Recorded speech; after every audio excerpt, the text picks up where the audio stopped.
now tuning in to Kilabot Pinoy Horror Stories, the podcast. Sundays at 7 p.m. here on Spotify. Mga repakol, nais ko lang kayong imbitahan na mag-subscribe at i-click ang notification bell sa ating YouTube channel. I-search nyo lang ang Kilabot Pinoy Horror Stories or simply click the link in the description section. Ang hindi mag-subscribe, Hindi makakatulog ngayong gabi.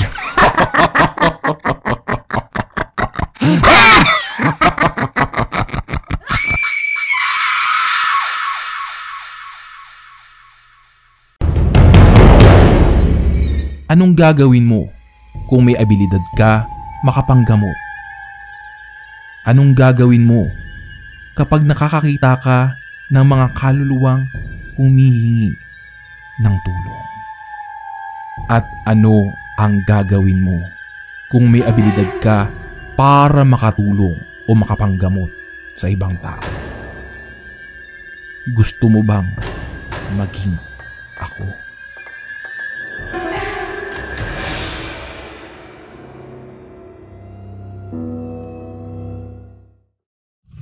Sa pagsapit ng gabi at pagbigkit ng iyong mga mata, lagi mong itatanong, ligtas ka ba?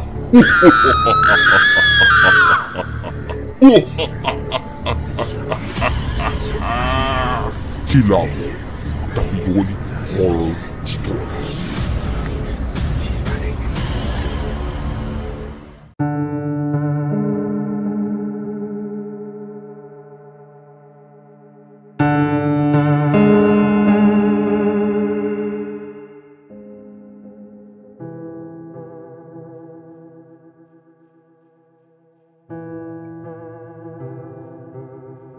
Magandang araw po sa inyo, Kuya Totoy.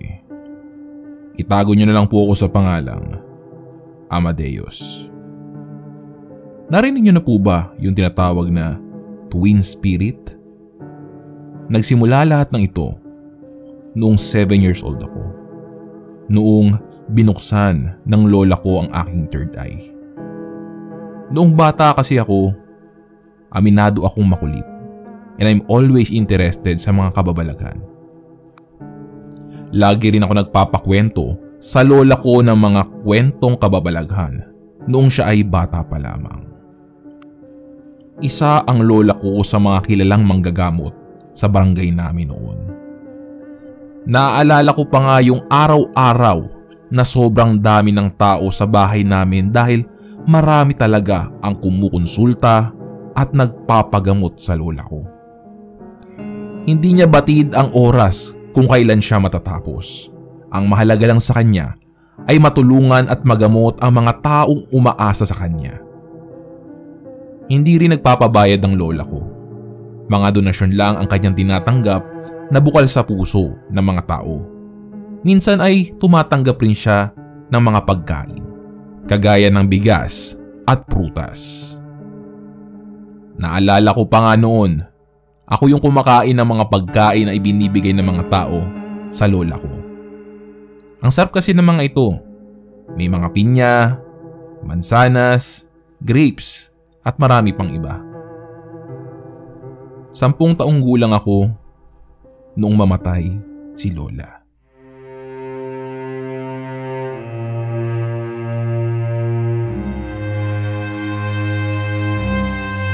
Nalulungkot pa rin ako hanggang ngayon sa tuwing naaalala ko ang lola ko. Napakabait niya at napakatulungin sa tao. Mahal na mahal niya ang pamilya niya. Kung kaya naman, labis kong dinamdam ang pagkawala ng lola ko. Nagkaroon siya ng sakit na hindi maipaliwanag ng mga doktor, maski ng agham. Ang pagkakaalam ko lang, noong bago siya mawala, ang sabi niya sa amin, napalipad hangin ang maaari niya raw ikawala sa mundo.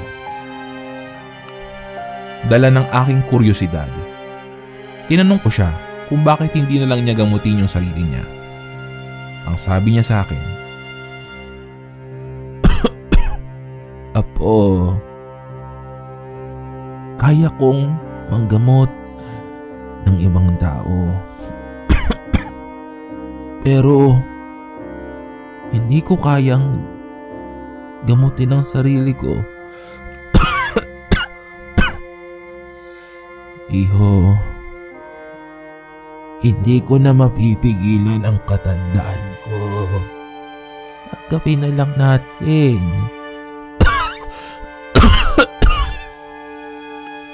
At dahil nga bata pa ako noon at halos wala pang muwang sa mundo, ay hindi ko masyadong naintindihan ang ibig sabihin ng lola ko. Bago siya mamaalam, ay binuksan niya ang third eye ko.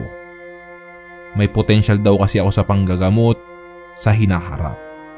Dahil nga bata pa ako noon at total, mahilig naman talaga ako sa kababalaghan at napakakulit ko pa.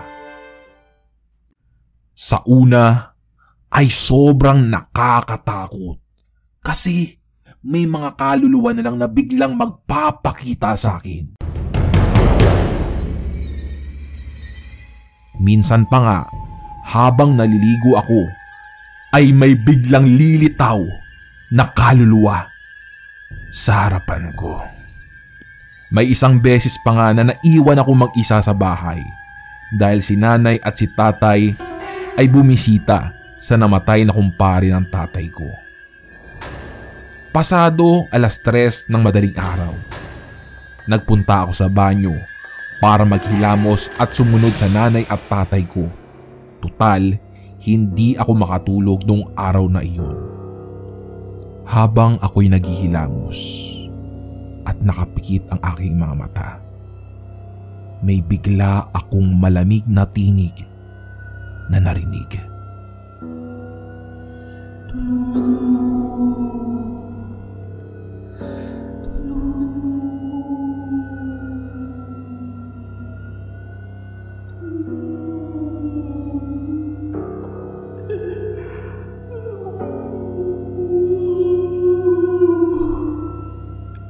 Agad-agad kong binanlawan ang sabon sa aking mukha. Pagdilat ko, isang babaeng duguan ang mukha at walang mga mata ang tumambad sa akin sa refleksyon ng salamin. Nakakakilabot ang kanyang figura, pero binaliwala ko lang iyon. Pumikit ako at nagdasal ng taimtim. Pagdilat ko, wala na ito sa harapan ko. Sa totoo lang, hindi talaga ako matatakutin kasi nung nabubuhay pa yung lola ko, palagi niyang sinasabi sa akin na kung anuman ang makita ko o magpakita sa akin ay deadmahin lang daw at magdasal na lang ng taimtim. Dahil wala naman silang magagawa upang saktan ako at dapat mas matakot daw sila sa Diyos na kasangga ko. Normal na lang sa akin ang mga ganitong pangyayari. Yung makakita ng mga kaluluwang hindi pa nakakatawid sa kabilang buhay. Madalas nga ay kahit na sumusunod ito sa akin ay hindi ko na ito binibigyan ng pansin kapag ako'y naglalakad sa kalsada mag-isa tuwing hating gabi. Mag-aalas 8 na ng gabi noon at may event kami sa school. Noong mga panahong ito ay high school ako at student council din ako. Kung kaya naman ay marami akong inaasikaso sa eskwelahan. Habang naglalakad ako pa uwi, may naaninag akong isang matanda na nakatayo sa puno.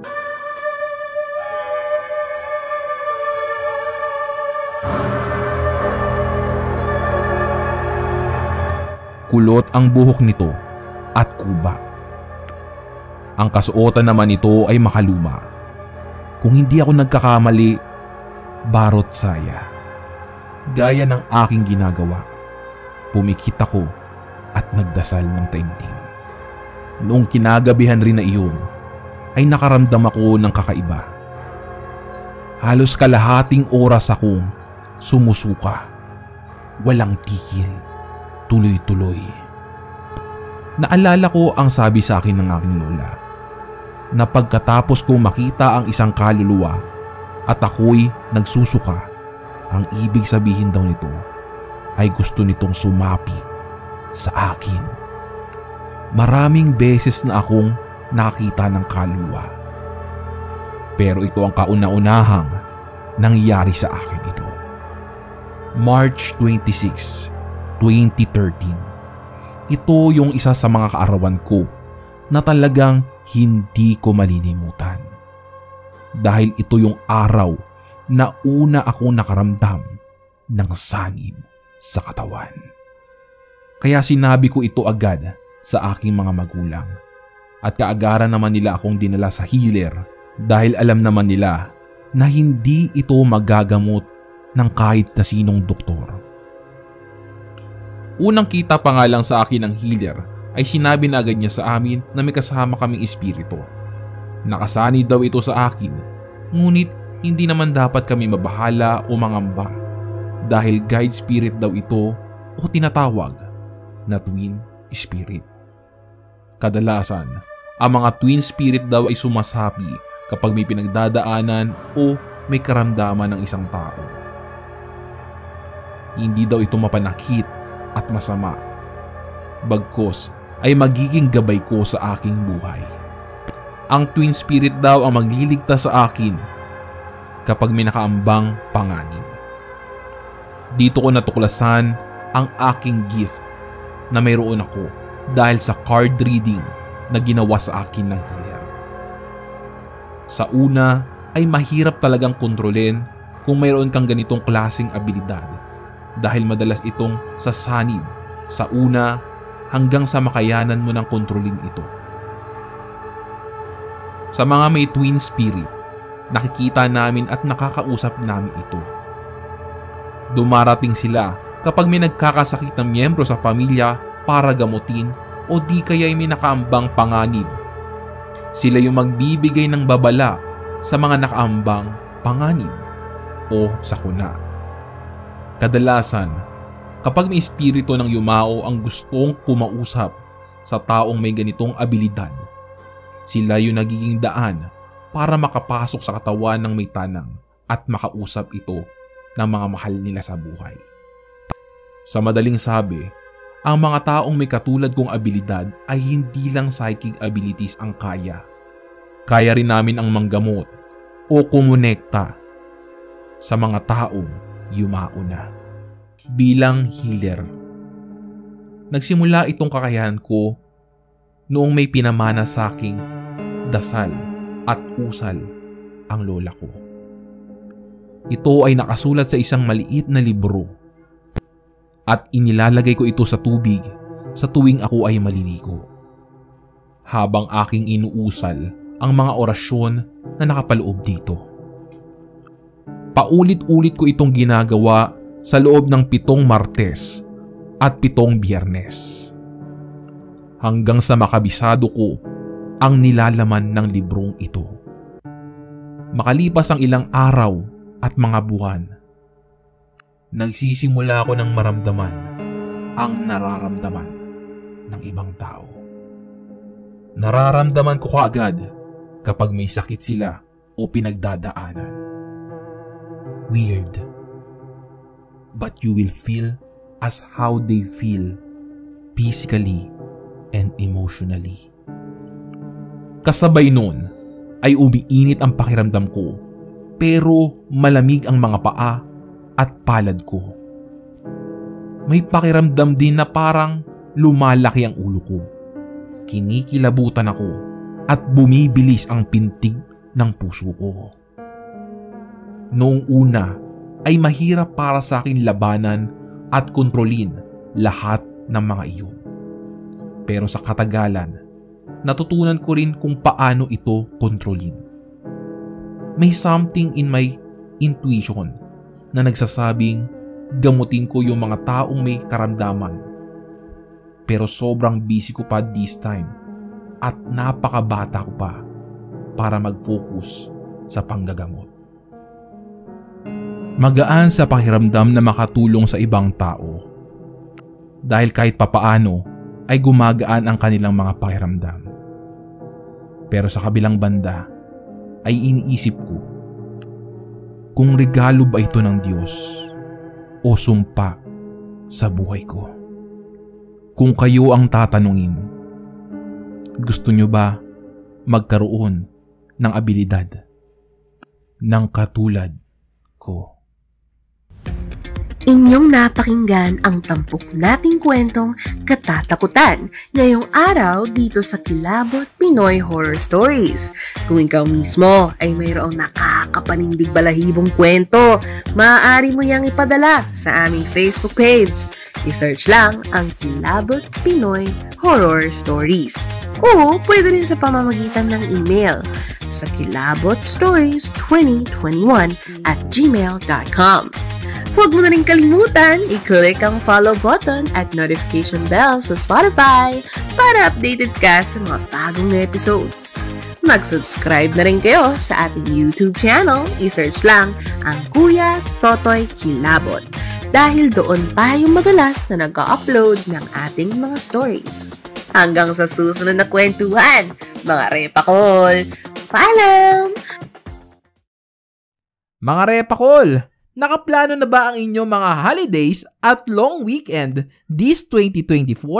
Good news! Dahil hassle-free na ang pagbubook ng inyong mga itinerary and hotels via Klook. Just use my promo code Kuya Totoy to get your 5% discount in hotels and 3% off in any activities. Applicable in domestic and abroad. So what are you waiting for? Book it! Klook it!